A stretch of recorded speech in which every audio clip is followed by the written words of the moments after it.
Episode 6. Am I famous yet? 6 already? Yeah. Fucking I believe so. hell, man. When did we start then? Feb? Yeah. It was supposed to be, so it's been every month. If anyone listening remembers when we started, if you don't mind, let us know. Do we have like comment sections? Yeah, because we have social media. On Insta, yeah. So as you can tell, I hardly touch those, and Ed is in charge of those, basically, as you can tell, because I didn't even know if we had a Twitter. Do we have a Twitter? No. I did set up a TikTok last night, though. Did you? For us? Yeah. Oh, mate, that's just wicked. posted one of the vids. Thank you, Ed. You've You're welcome. I know I sent you. Thank you very, very much. I really do appreciate all the time that you've been putting in. He's been smashing it, gang.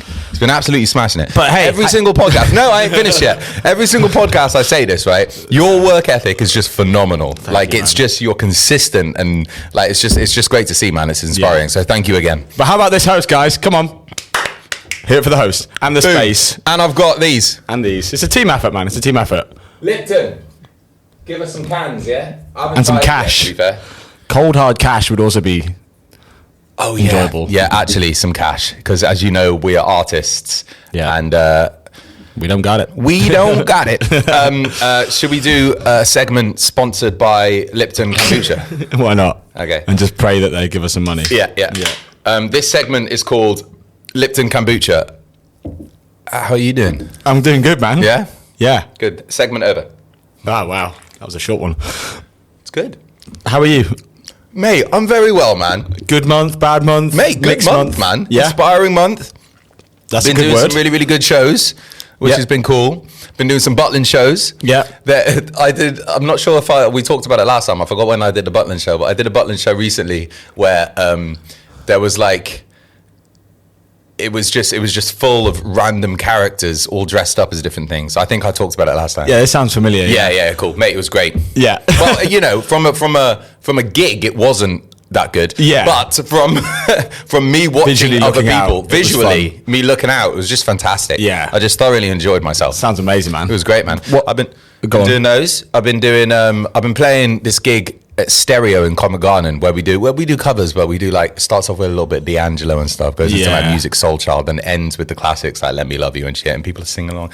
And mate, it feels like it's a show. a cool bar, isn't it? It's cool. Yeah. It's like smoky. Yeah. We got our own like doo-doo in the sound, which you rarely get at these like cover gigs. That makes a big difference, doesn't it? Mate, it's so nice, man. Yeah. You get in-ears, you get like wireless in-ear pack, wireless mic, so I can just run around the venue after a couple of pints. It's just great fun. Wow, man. That's awesome. And they don't want to hear like Brown Eyed Girl, Valerie, stuff like that. It's cooler stuff. They'd love Valerie. Yeah. But they ain't getting it. But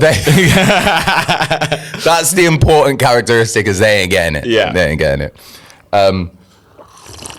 Yeah, nice. Mate, but yeah, great, man. What you use the word inspiring, which is a really nice adjective. What do you think's inspired you? Listening to music, and I've kind of coming up with this sound. I found this new guy. My brother sent me his music like recently, and he's called Jim Legacy. Great name. And it's something that I haven't really heard of, and it's very it's crossing a lot of genres, sort of thing. Yeah. It's very. He was just waving his hands then, like with no actual meaning or direction. Yeah, I was just waving my hands as I usually do because I can't think of a word. Yeah, I don't smoke weed, kids. Yeah. Very. Fuck, man! I'm not even going to remember it. What? It'll come to you. It's like multi-talented, multi-genre. He's mixing up a lot of things. Yeah, mixing up a lot of stuff. So his you see the video as it starts, and you're like, cool, another drill artist. Right. And then it got balloons in the video and stuff. You're like, cool. Juxtaposition. That's Ooh, nice. Juxtapositionary, right? Positionary, yeah. Good word. So you're like, cool, I understand what this is. But then the sound is Bon Iver.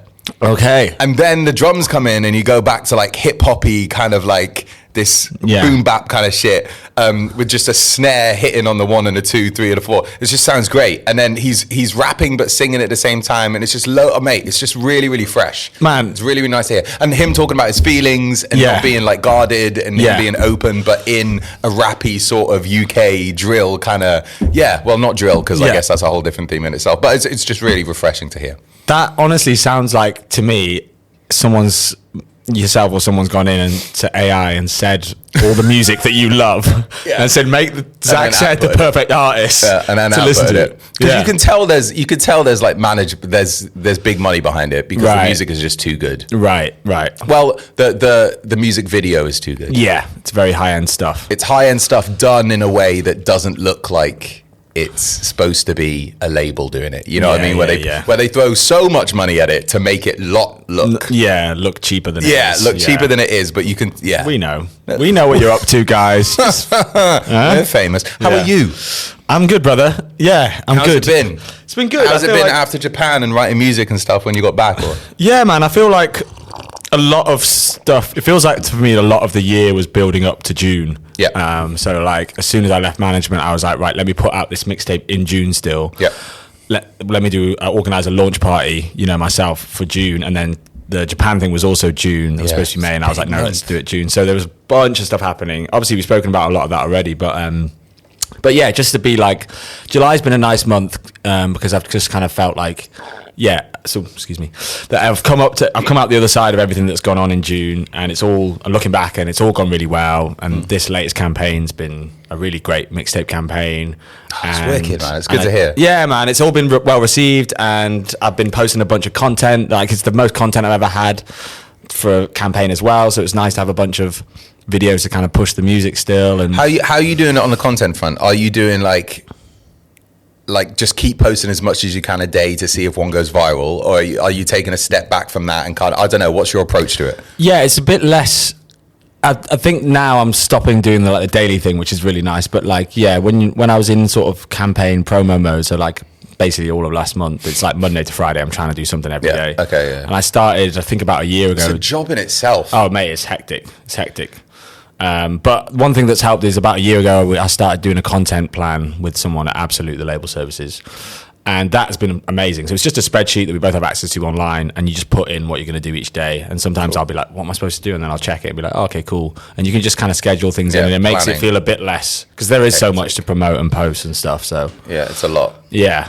But that's been really nice. And yeah, it's, I probably said before, but I feel like everything that I'm achieving this year, I owe a lot of it to my previous manager, don't get me wrong, but at the same time, it's like, all the wins big up JC, legend, but all the wins feel just a little bit sweeter, I'd say, because I'm like, because I did that. Man. Yeah. Come on. How fucking sick is that? So that's nice. I've been enjoying that. And yeah, July's been chill, man. It's just been really nice to not have a deadline or a thing to work towards, and, chilling with Bobs and stuff. Yeah, lots of chilling with Bobs. We've been a lot of trips away, actually. I've been away like for the last few weekends. We've done that too. Yeah. We've gone seeing, I went to see the in-laws and stuff, and it's been really nice to get outside of London and just take a deep breath and do something different rather than just going to a pub on Saturday. Like, it's nice. Massively, man. Yeah, I think there's massively something to be said for getting out of London for a bit as well, because I am getting to a point, I don't like London. Yeah. I'm sorry, I'm saying it. We're in a bad phase of it. Bobby's hating it at the moment. Mate, I don't know what it is, man. It's just, I want to grow carrots in my garden. So maybe it's not London. Or have a garden. Or have a garden in the first place. I think it's just so busy all the time, man. I just want a little bit of space, just for space in my own head. Definitely, man. To think about space. Yeah, but and you realise when you go to other places that there is a lot more space, and even just flats and stuff. You're like, oh, this is so big. You'd never get this in London. And it's in Canada Water. They have just released. Well, they're close to ending the construction right by Canada Water Station where we live. There is a couple of tower blocks, like new end kind of stuff with gym facilities and pools and stuff. Yeah. And they're selling studio spaces for up to 800K. Studio. Wow. It's like not music room. Studio. It's in like one room with maybe a toilet added on. Yeah. For like 800,000, man. Like if you go back to like Shrewsbury, where I'm from, like you could get a place for 450 and you get a garden and it's a new house with 3 bedrooms. Yeah. Get the works. Mate, it's just, but it's because it's right by Canary Wharf. Yeah. Probably. That'll do it. Everyone will It's an expensive area. But yeah, it's funny, like being away, and there's been numerous conversations where we're having, and we're just listing all the like negative things about London, and then I'm like, well, it is class though, isn't it? Like, and Bobby's like, yeah. It is what? It is class. Like, because I'm sat there and I'm listening why it's all bad, and I'm like, if it's all bad, why are we still here? And obviously, it's a work thing, right? For me, especially. For me, too. Yeah, and like, to be fair, for Bobby as well. Yeah, gigs and stuff and sessions for myself. So I'm not at the point where I'm like, I got to get out of here. I do still enjoy it, but there's just a lot of negatives, isn't there? It's man. It's not. I don't know. I feel like just as you get, I think it's just what you prefer. Yeah.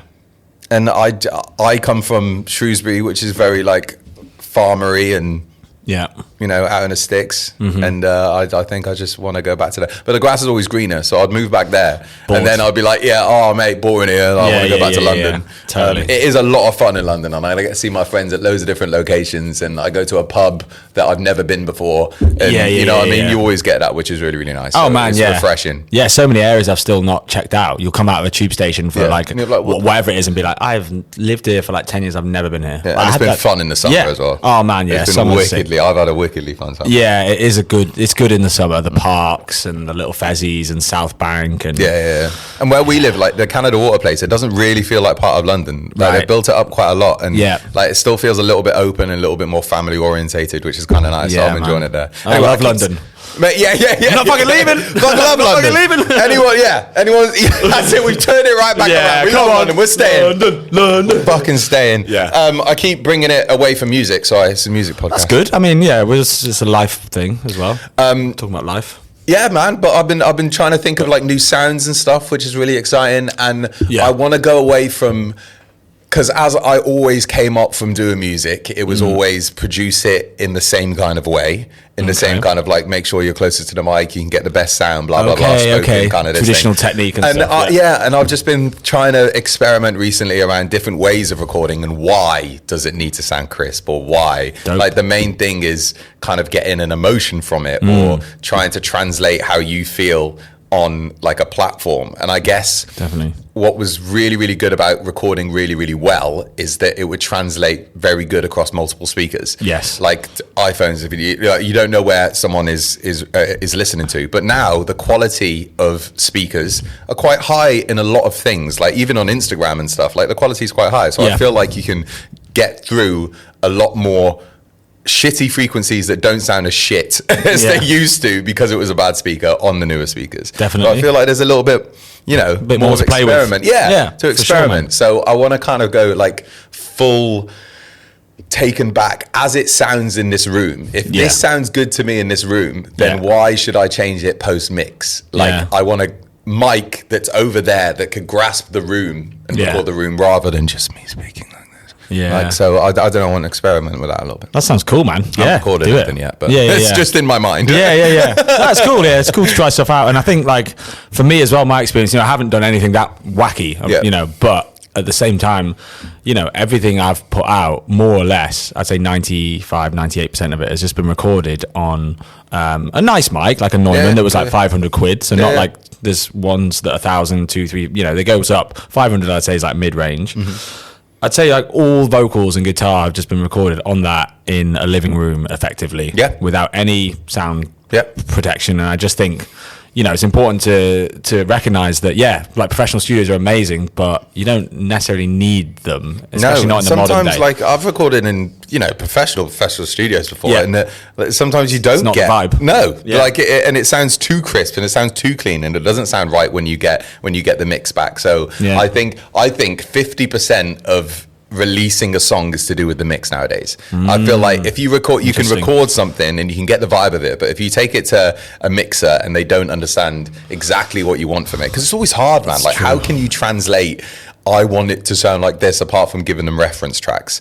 So I feel like once you work with a mix engineer over and over again, they start to learn a little bit more of your sound, and that's part of the producing process then. Massive part of it. I remember when I was working on like my singer-songwriter project back in uni, and I had a mate who was up for doing it with me, and he was a lot more, let's say, alternative in terms of his like music that he listened to and that he made, but he wanted to do this like EP with me, and I was like, oh, it'd be a cool mix. Like I'm just coming at it with a straight indie, kind of vibe. Let's see what he can do.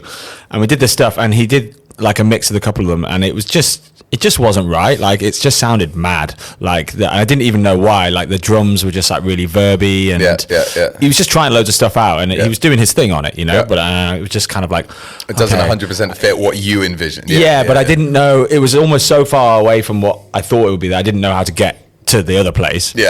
And we kind of reached this point together, and he said, well, I've got my friend Chris, you know, he's a bit more kind of traditional, let's say. And I got the first mix I got back from this guy Chris. I was like, oh yeah, that's it. That's it. Everything's just kind of sitting in a nice place, and it's not experimental at all, really. It's just quite clean, and I realized that was what I wanted, and you know, that's kind of like two ends. I mean, that's not even two ends of the spectrum. Like mixes can go all over the shop, right? That's what I mean. That's why I feel like it's a massive part of releasing a song. And because I've been a producer on some songs as well, and like an artist kind of tells you what they kind of want.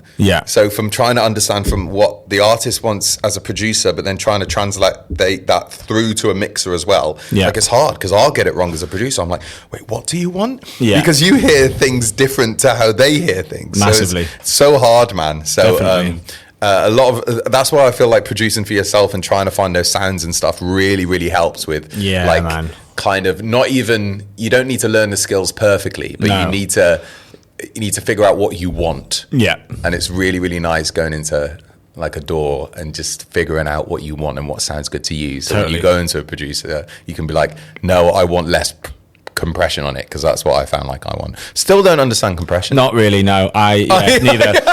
I know, you didn't ask me. I just said not really, no. I don't. I do not. I've used presets on compression my whole life. If it says like vintage light or vintage warm, I'm that like, sounds great. Cool. For me, it just makes things a bit louder. That's kind of my usage of it. Like, I think it compresses the volume to a state.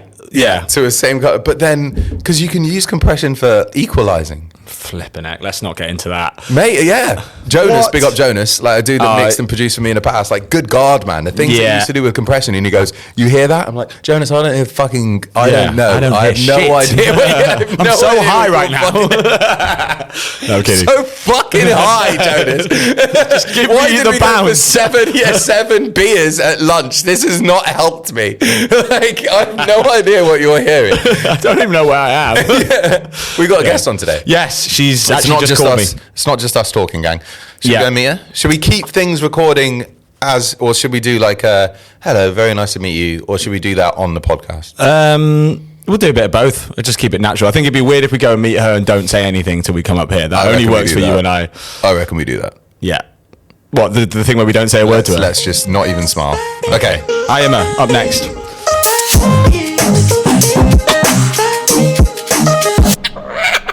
Hello. welcome. You've been like round Farringdon before though, right? I actually used to work at a studio. Well, not used to. I just haven't been in a while. Just down the road. Oh, no way. Yeah, it's like a red room. Oh, what's it called? It's got loads of books. It's like a library. It's beautiful. Oh yes, I know the one. Yeah, my mate shot something there. It's 6 spot. It's with absolute legend Ned Kelly, who's such a great writer. That is a cool name as well. I now won't be able to find the... Mate, you take your time. You should have never asked. I want to know now. Oh, dear. It's one of those things that I spent around 4 minutes earlier at the start of the podcast trying to think of... What was the word? Juxtaposition. Juxtaposition, I can think of juxtaposition for ages. Honestly, it's a really bad thing. Like, I just can't remember names or titles of anything. Names. And it's but you remembered Ned Kelly? Yeah. Fiction Studios? Yes. Yeah. My mate did a session there. How good does that feel? Big up Fiction Studio. Oh my God. This is why I know I'm relying on my phone too much, because my brain is not working anymore. It's in there somewhere. Like, I forgot my own song the other day. I was on stage, like, I actually can't remember the first line. Luckily, someone in the crowd knew, and I was like, thank you so much. Yeah. I've done that so many times. Yeah. I turned up to a live. Once you do the first line, it's fine. You're good to go. Mate, and it's so embarrassing, but I feel like honesty around that to show that you're actually human while you're on stage kind of brings everyone together as well. Do you know what? Like, sometimes they actually, when you look back at the performance, they were the best moments. Oh, for sure. It connects people in the room, and it shows that we're human. Exactly. It shows that we don't need to be on a pedestal, and we can actually just enjoy this moment together, right? We love it. So nice. Yeah. I did it. So I turned up to like a live session like a month ago or so, and it was a song that I wrote wrote with the bassist that was there. Well, not wrote, but I performed with the bassist that was there like a long time ago. Oh, yeah. And I turned up and I started singing a song after he was doing a bass line. He was like, Zach, that's completely the wrong song. That's not the song we're supposed to be. Jasper, yes, it is. Yeah. I was so I think I'd know my own song, buddy. so confident. Just go with it. Google my own lyrics. But you know what? Really? Like think how many bass lines you have to remember. I mean, come on, Yeah, it's gonna happen every now and again. And it wasn't even a drum beat to it as well. It's just a bass line. Anyway, Too many bass lines. welcome. Get it? Thank you. Thank you so much for joining us. Yeah, I thank you appreciate for coming it. on. No, thank you. You've performed with, but Yeah. wrote a song with Ed before as well, right? Yeah, we've got a tune out. We've got a it's banger. a heater. Yeah, I love that song. Is that how you guys first met, or did you know each other before? Yeah.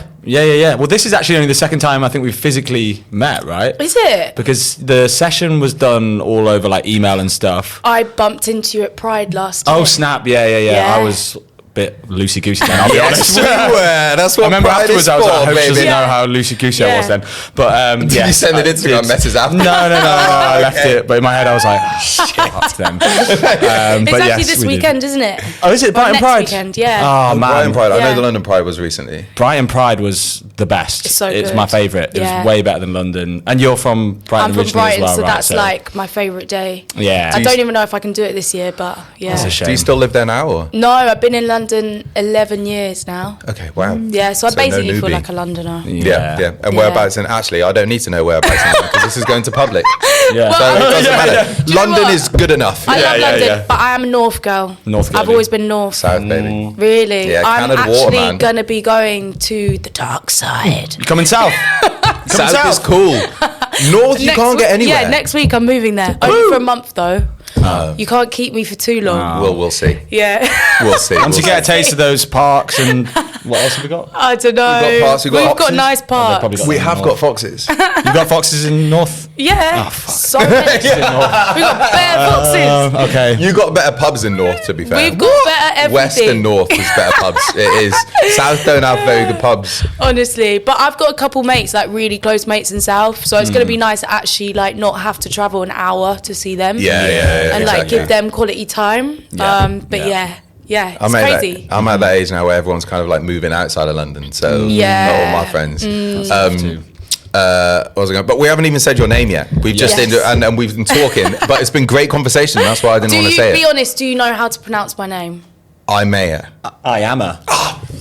You said That it was went in with confidence. I did so- say it before. You said it right before she came here as well. I He was know. like, I read it on her bio. I read it on IYAMAH. Instagram. I was picturing it in my What did you mind think with it the was? eye emoji. Oh, I idea. see. And I was like, oh, I fucking got It's- this. I'm going to go in confidence. What did you just say though? Amaya. Oh, I get that so often. So sorry. I get that a lot. I get edible all the time as well. Oh, It's yeah. flipping annoying. You Excellent. must have had some weird ones. I just get Zach said, but it's Zach well, that's- Saeed, but now Oh. I just call myself Zach said. Okay. Because it's You've- just you've easier. gone with what Yeah. they- I've just gone in without anyone wants to call me. If it works, it works. Yeah, I'm happy with that. If you guys remember that, then completely fine with me. I mean, what I often do to help people is I start singing, I am a mountain, I am a sea. So I am. And then Then quite it's often in people there. go, I am what? Yeah. And I'm like, that's the point. Yeah. Like, you know, the point is around that. Like, you know, I am, as an artist, I can create who I am.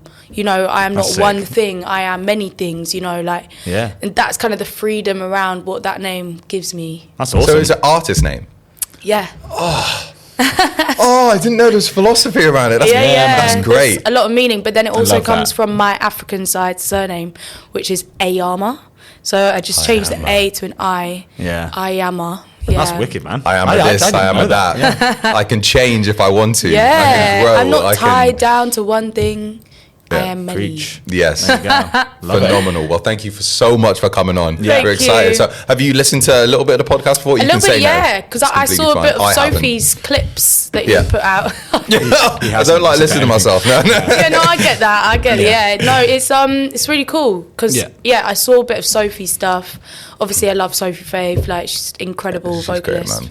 Yeah. So yeah, saw a bit of little that. bit. Yeah. So Yeah. we just try and have. Originally, it was about kind of like, you know, fame and what that means to different people, and we're trying to keep that within the podcast. But I think one thing that me and Ed have really just enjoyed is just having an honest conversation around the highs and the Yeah. lows about being a musical artist, what that Yeah. means to you, and even just going to creatives in general, right? Yeah. What that means to us, what that means to you, the journey that you've been on, and just to be honest about it. We've had some, you know, honest conversations on here. Very, And I think one of the reasons why I wanted to start it with Ed was to have a like-minded individual that I could talk to honestly about it and say, I haven't done music this much because, you know, I didn't think I was good enough, or I didn't think, because I felt crap that morning. Yeah, whatever, or I felt crap that morning. Yeah. Like how to write a song when you're a little bit too happy and no one wants to hear happy songs. You know what I mean? Like, how do you write? That'd be nice. Yeah. So the highs and the lows are not honesty around. Yeah. Amazing. So how did you start? What does music mean to you? Take us back.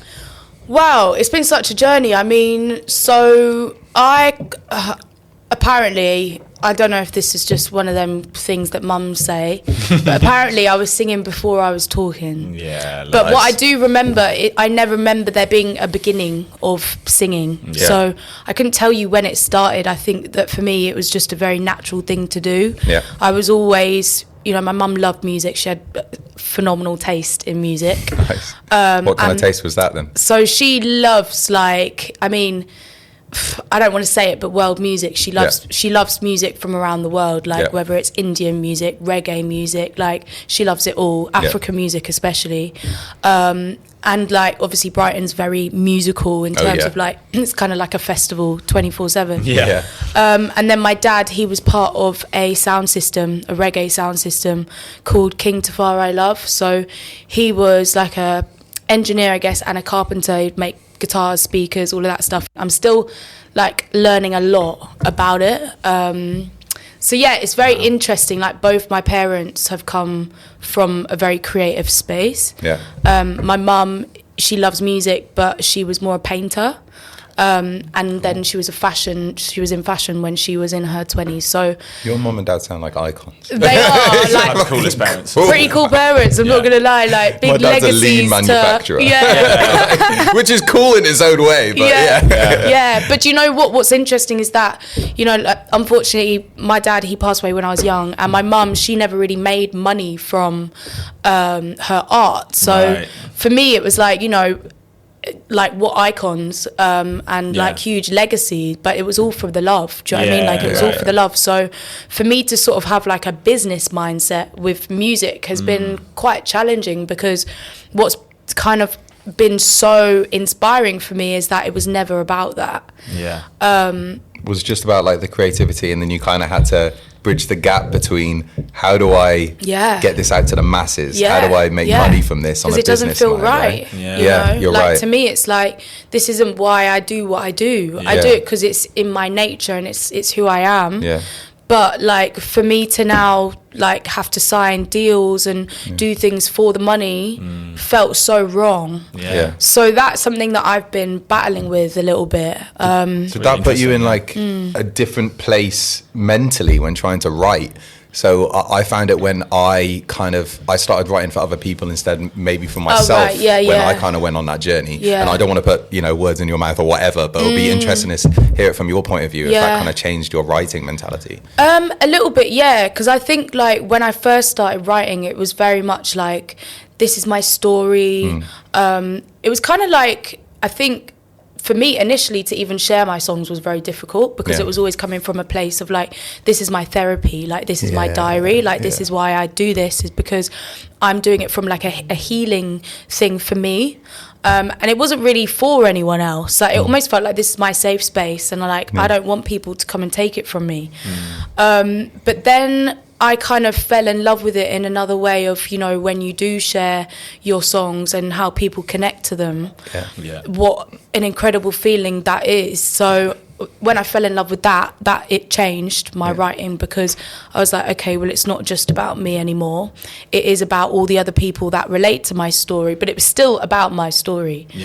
That's cool. Was that from a live? Like, did you connect to it on a kind of singing it live, or was it over releasing something and hearing back the kind of both? But I think it was mainly live. I think like releasing music is incredible, but really daunting and scary. I was what is going on? But people received my music really well, and like my first project, still probably one of my best streamed projects.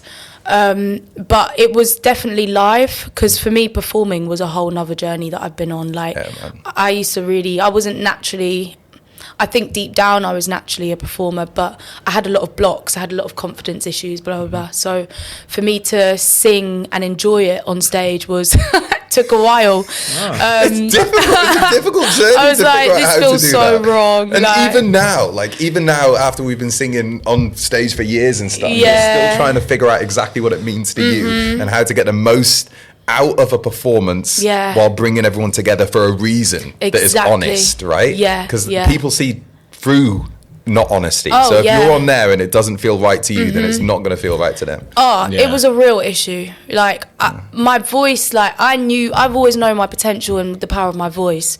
But again, for me, it was like, this is my thing that I need to keep really safe and no one can take it from me. Yeah. So like getting over that was such a hurt. I mean, like I remember being 15 and my singing teacher at the time, she was like this strong, fierce woman who, bless my mum, she was always quite soft. Like she would never push me to do anything I didn't want to do.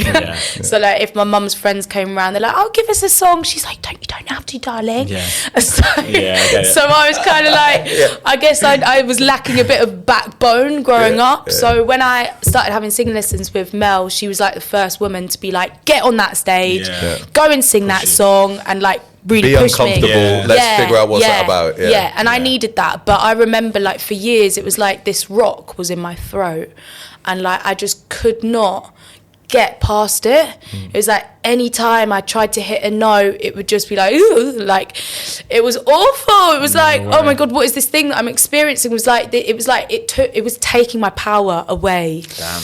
And it was the songs that meant so much to you as well. Oh my God. It made me really realise like for the only way around that was like, I think maturity and understanding emotional healing, which isn't something that we really understand when we're kids. No, not at all. So that's why I would have never really gotten that far, I don't think, being really young as a singer, because, you know, my life wasn't this simple thing. There was a lot of things that I went through that I had to heal from. So that's kind of been a big part of my journey as an artist, is how can I be this empowering, strong female artist on this stage when I can't even sing in front of people, you know? That must have been an interesting one to navigate. And how do you think you've got to that place? Because I've seen you on stage nowadays, and that's why it's really interesting hearing you say that, because you seem so natural. And like when we performed together last year, we did this launch party for this project we're both on, and like that like song in particular was like one of my highlights. From the set, when we were both up there, and you're hitting some notes as well. Do you know what I mean? It's not like an easy song to sing. So like, how do you feel like you got to the place where you're kind of, you know, doing stuff like that now? Yeah, definitely. I'm in a whole new, different place now, which has just been so amazing. Like I'd probably say only in the last 2 years can I get up on stage and sing how I want to sing with confidence that I'm going to be able to, you know, hold the stage and sing in this way that, you know, I'm proud of my performance. Because for so long it was such an issue. And I would say one is just not pressuring myself so much in a way that's like, I'm just gonna break if you know, what's that saying, like if you force it it'll break or something. Giving myself the time to heal emotionally, mentally, having safe spaces. You know, my living situation was really important, like being in a place in my life where I could reflect, like take time. I needed time to process things and actually like just heal. You know, write the songs that I needed to get out to help me heal. Like that was really important. But a really important thing was having the right people in my life. And there was this one person in particular who I always big up, but he's honestly changed my life, is a guy called Ali Tennant, who is a vocal coach. And he's been the vocal coach on The Voice for, I think, the past 10 years or whatever, but he's insane. We've not ever done a singing lesson. Like we've never done a singing lesson. Oh, those are the best vocal coaches. When he gets it. Right. So it's more about that. It's all about I pointed to my head then, sorry. For anyone who's like, honestly, we would just chat. And like now he's become like one of my best mates. You know, like I see him as like mentor, uncle, mad uncle or something. That's he's like, we just get on like a house on fire. But he's changed my life because like just the things that he says, like he's really it really clicked for me. In terms of it's like, wow, I understand now. My therapist has been doing that recently. She just says something, I'm like, what? That's all that someone had to say to me. That makes so much sense. It's like light bulb moment. And so after like many conversations, he would then come as well to like my performances. So a few of my headline shows, he'd be there backstage with me before I get on stage.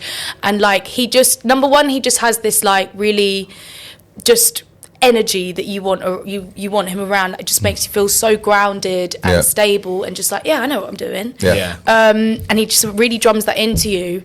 But then he also really just like gave me so much like confidence and power because he really like bigs me up. He reminds me of like how amazing I am, and you just need those people that you really believe. Because he knows he's worked with like some big dogs, right? Like, so when someone says that, So and he can be honest kidding as well, right? So you know when he says something, it's actually from honesty because he'll tell you. And if he says you're ready, I know I'm ready. And then the warm ups, like just simple things like warming up properly, as like a whole thing that like. Wow, that's changed like physically as well, like actually understanding, is my voice okay? What do I need to prepare for this show?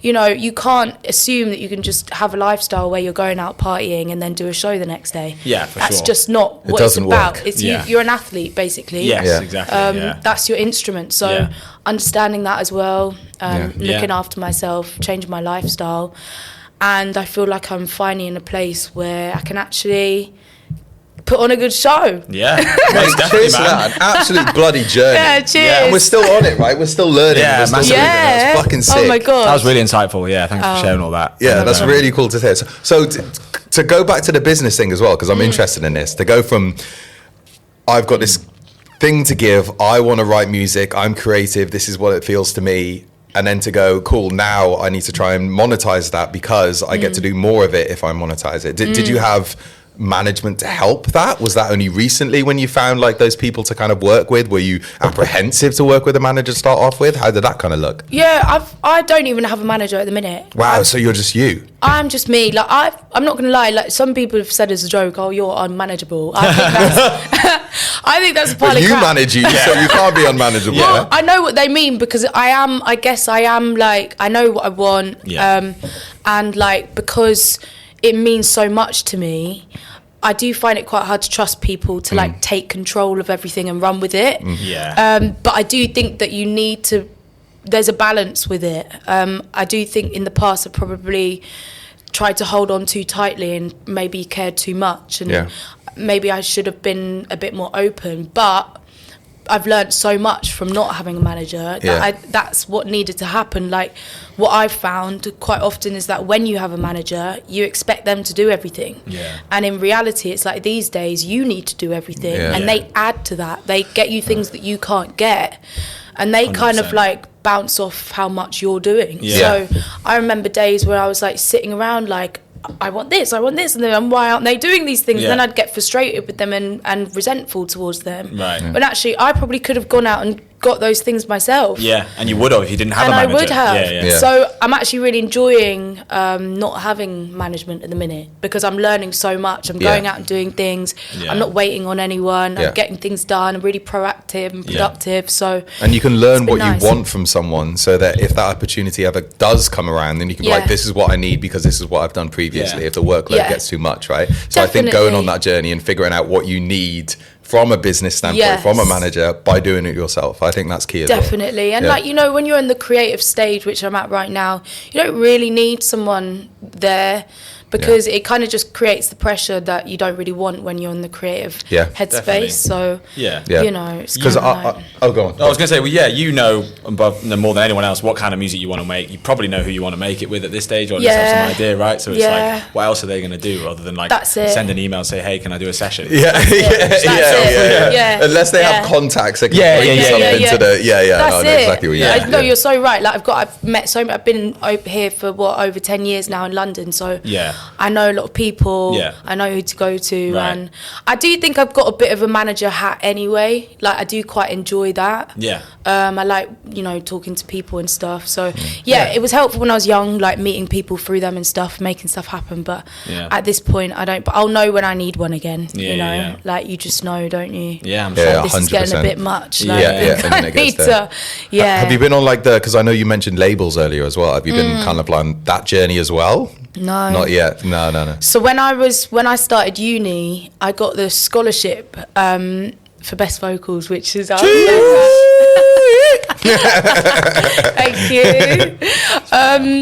So because I got the scholarship, my uni, ICMP, big up, they like really supported me, and they basically like put me in touch with labels from day one that I started ICMP.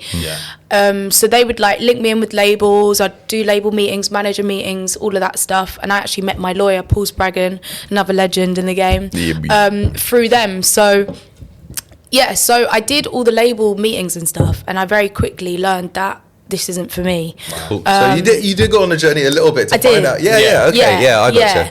I just felt like the conversations were very much like always comparing me to what was currently happening at that time. It's such a weird dynamic. Always comparing, and I'm like, why are you always comparing me? Like, surely you should be wanting to do the opposite. Like, like so you want to be the next thingy, but with a bit of thingy. It's like, you've already got one of those. Yeah. Like, you've already got that. So they always like showed me someone that was like their new talent thing. Exactly. They did it like this, and I'm like, good for them. And I said I wanted to be the new Justin Timberlake. And apparently that's the only reason why they signed me. I was nothing like Justin Timberlake. I have no idea how I got that. Oh wow! So you got signed? But I was with Sony only for like 5 years ago or something. So I was only with them for a couple of years, and it was a great journey for me. I learned a lot.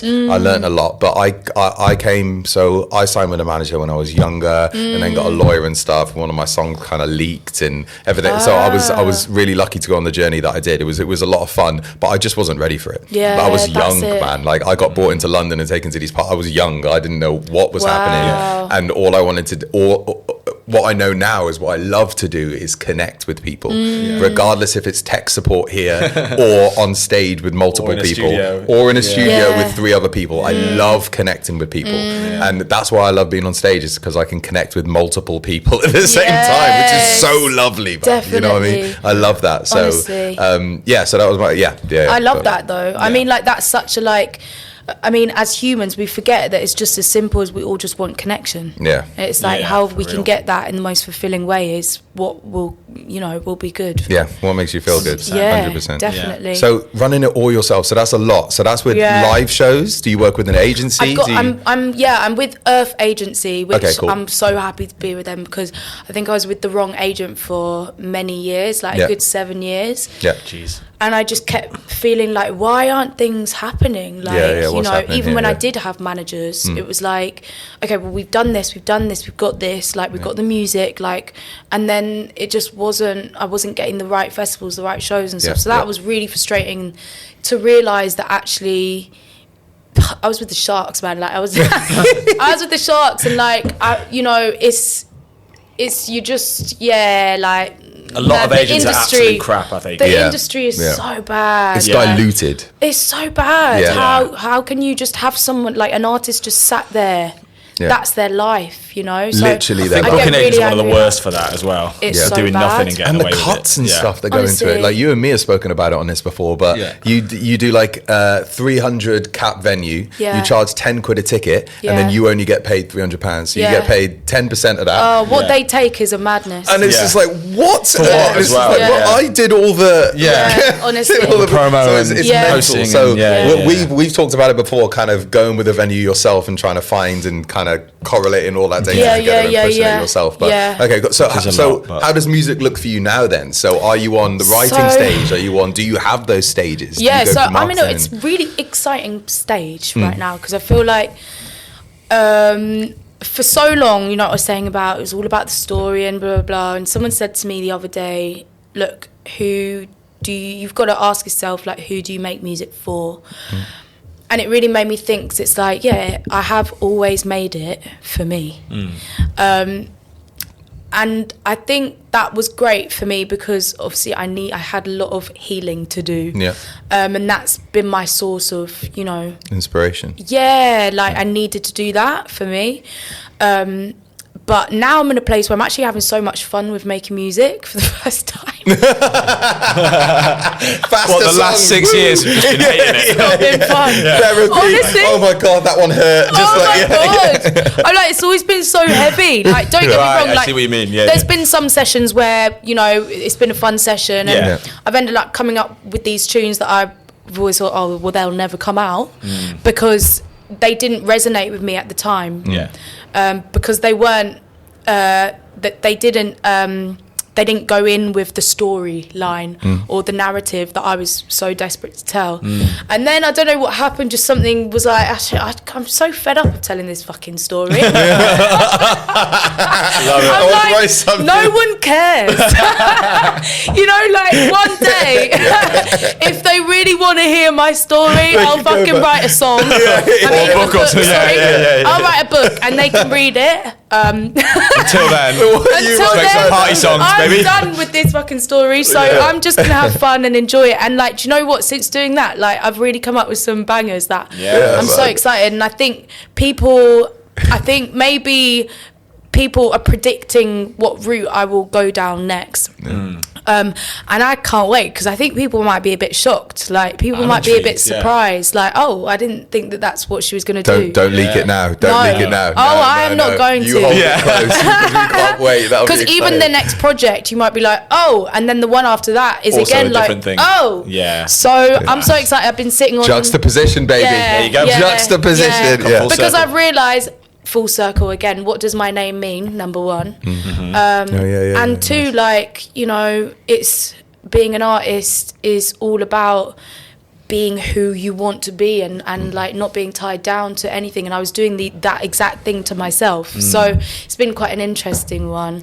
So this is one thing that clicked with me recently, actually. So we were talking about an artist earlier that I heard this week that is the first like fresh, I hate using I sound like proper A&R. Yeah. It's got that fresh sound, man. But it sounds like these things like together and it's just great. Oh my God, we just think you're great. But Jim Legacy, I'm not sure if you heard him. Anyway, I'm sending it both to you after this. But he said this thing where I was just listening, it clicked in my head. He was like, music's for like experimenting, you're supposed to push and kind of be an artist, right? And I got stuck in this little loop of trying to write a song that fit those things that people liked before. And that's when I say, I say, like, I was trying to write for other people. And I was like, no, it's not about that. Like, when I first started writing music, it was about me sitting in my bedroom. Like, sure, I was trying to do it to get dates. To get girls. But, mostly it was me there going, this sounds cool. What happens if I do this? That sounds weird, but it sounds exciting to me. So being able to go on that journey again, and like just the last couple of weeks has been really, really fun to experiment with sounds and be an artist. And being an artist is about not being comfortable. Exactly. So I think like we can very quickly, not even just with art, but like as humans, we can very quickly fall into what's comfortable and what we know and the familiar, and then we get stuck. And it's like, because we're not supposed to be comfortable. We're supposed, especially as artists, break boundaries, go down a path that's not been written before, do things that feel uncomfortable. Exactly, helps us grow, evolve, adapt, change, all of that. And I'm all about that. So I just started to feel like, why am I feeling like, I've got to do this? Like, I shouldn't feel like that. No. So I can finish that anytime. But I'm sitting on a lot of music, and it was really quite tough for me to like for a while make a decision on which way do I go. And then I just was like, actually, I need to go down the most exciting route possible. Like, I need to have fun. That's it, man. That's it. Totally. No, I love that. And it's also like one of the massive things about being an independent artist, not having that label tied to you where they are saying, well, it needs to be a bit like this, or you've got A&Rs, or we're our own bosses. So it's like, why shouldn't you just make like, whatever it is, a drum and bass album, and then do like an acoustic album? But a lot of people are doing that recently. Like they're experimenting with different stuff, and you're allowed to. We're in an exciting era where we can kind of just do what we want. Genre, that's for sure. And it's like even the cancel culture thing is kind of past that because people get cancelled, and then the next week they're back again. It's everything's so flippant and changes so quickly. So it's kind of like we might as well just just throw fun with it and see what happens. Just throw it out there, and that's the beautiful thing about being independent as well, is that you don't have to wait. You can just put it out. Could be out next week. 100%. Exactly. Yeah. Ideally 4 weeks though. For pitching, guys. So you need to go start to edit this. Okay. Time to edit. We really appreciate you coming on. Just as we kind of like come to an end, I guess we usually ask people around what fame. Yeah, we got to ask the question. But because you kind of said about what it means to be like an empowering woman within music as well, and I think this is really important. And and blah, blah, blah. Anyway, I just wanted people to be heard. And what does that mean to you then? Like, how has that journey been for you? Because even when I go into sessions and stuff now, you rarely see, if any, like women producers and stuff. Like, I don't know. Does it feel like it's changing? Does it feel like it's getting harder? What does that mean? Well, there's a lot of female DJs, which is cool. Yes. Billie Jean is a fucking legend. I play with her recently and she's wicked. Big up Billie Jean. So that's something, you know. There's a lot of like female presenters on TV and stuff like that. So like in media as a whole, I think women are very, very much in like a good position. I think producers, like engineers, there's not as many. But we can get there. On the technical side, but I do think that it's definitely getting cooler. That's what it's. I think that's what it is. It's like maybe they feel like it's not there, but maybe we don't think in that same way as like, logically or like technically. I don't know what it is, but I definitely think something's changing. And I get annoyed with myself every day because I used to like produce for myself. And then I started doing sessions and working with people, and I just always felt like, well, they can do it better. So I stopped. And I just think, man, like if I could tell anyone that was starting out, young women that were interested in making music, just keep going, just keep doing it. Don't just because you feel like someone's better than you. Don't be too disheartened. Don't stop. Just keep going. That's it. Because it's so like pivotal for your own sound as well, to like be able to produce for yourself. That's what we were saying before. Just before you came on. Like learning for yourself exactly what you want, so you can go to someone else and say, this is how I do it. Same with the manager thing, right? Trying to figure out those loopholes, even if you're not the best at it, to get a basic understanding with anything in life, with finance. So you can go to an accountant and say, actually, I know what tax kind of is now, but you were doing it wrong. That is honestly slippery slope. Why aren't we taught this at school? Mate, why am I not taught this at school, man? Oh, it's crazy. And then now I need to pay this other dude that knows loads about it because he got taught it at the next level up in school, college and university, and I'm like, I have no nerd. I can sit here with don't leave it that way. No. Oh God, you left me hanging for like the longest time then, for anyone who can't see. It's been an absolute pleasure having you. Okay, do you want to ask the fame question then? Well, are you famous yet? Slash, have there been any moments where you've been like, ooh, that felt a bit like famous, getting recognised and things like that? Do you know what? I hope that... Say it. I don't know if I'd be able to. I think I've got that fear of fame thing. I honestly think I sabotage it sometimes because it's like... I'll deliberately go down the other option of no, let's take the hard route. I don't know what it is. I think like I love walking out of the house looking like shit. I love taking myself out for food and not being bothered by anyone. I'm also very like independent, so I like my own space. And sometimes like I just want to feel like I can do what I want and have the freedom to do what I want. So I of course know that it's what comes with music, and like it's a part of it, and I'm ready for that if it happens. But I really hope that I can reach a point of success and respect without being bothered. Without being I don't want to be Justin Bieber famous. I want to be like horrible. Smaller famous, but still be able to pay my way. That's it. Like I need to know my mum's not going to be fussed where she is. And, do you know what I mean? So I definitely know I'm not famous yet. But there's been moments where like I was in Thailand and there was like we were out in Koh Tao, and I got noticed twice in one day. No way. And I was like, that's one of the islands, right? Yeah. Flip, man. An that's island so cool. in Thailand. I was like, that's mad. That is crazy. I went to where was it? Bali. Yeah. and a cafe was playing my song, so I was like, oh, Yo, that must have been a That nice is moment. sick. yeah, Nice That- Like so little those moments moments. where you're Yeah. like, Yeah. right, now I don't want all the fame, but just that little Yeah. moment. A couple is of these cool. moments. Yeah, a Nice. couple of Yeah. these moments is nice. It's a beautiful man. thing because it's sure, like, man. okay, Other the side of the music's world. traveling far. Yeah, to be able to that's what we connect with want. someone on the other end, and for them to be able to feel what you were feeling when Yeah. you wrote that song. Yeah. That's magic, Yeah, man. it That's is. the beauty of it. That's so fucking cool. Yeah. Been an absolute pleasure. Been Thank an you so absolute much. pleasure. Yeah, And we thanks can't for wait coming for on. the new project. You have anything to plug? You got shows, projects? I'm actually playing at Coco on the 30th of November. Heard it here first. 30th November, Coco. Buy them tickets. Yeah, exactly. Don't So get it that'll off be a good run. Tria Go-Go or whatever it is, the second-hand ones. Make sure you go off your social media and your website, buy it official. Yeah, We want people yeah. getting in. I've actually got a couple cool little festivals as well. I'm playing at Yeah, People's- Tag 'em. Drop them. So, do you know the Silhouettes Project? Yeah. Yeah. So Oh, them mate, you'll guys, love they're legends. They are putting on like a festival called the People's Festival. I saw that, Yeah, and it's I've all for heard like the war, Palestine. right? Yeah. So that's on the 16th of August. Unreal. And then Lost Village on the 22nd of August as well. Okay. So yeah. So a good amount of shows to go to. Make of sure you go fezzies. cop them. Yeah. Yeah. Been an absolute pleasure again. Thank Yeah. you. Thank you. Thanks. Lovely. It's a wrap, baby.